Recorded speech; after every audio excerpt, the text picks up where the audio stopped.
జన్మలో తినక దరిద్రం అనుభవిస్తున్నావు.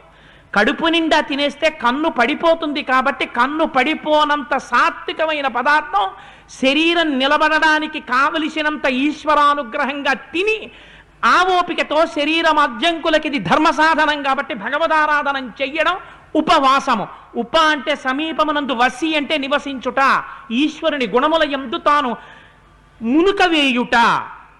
అందుకని ఈశ్వరారాధన చేసి ఆ హవిస్సు తాను భుజించి దర్భలతో కూడిన చాప వేసుకుని ఆ చాప మీద సీతమ్మతో కలిసి ఇంద్రియ నిగ్రహవంతుడై భార్యతో కలిసి పూజామందిరంలో దర్భాసనం మీద నిద్రపోయాడు రాముడు.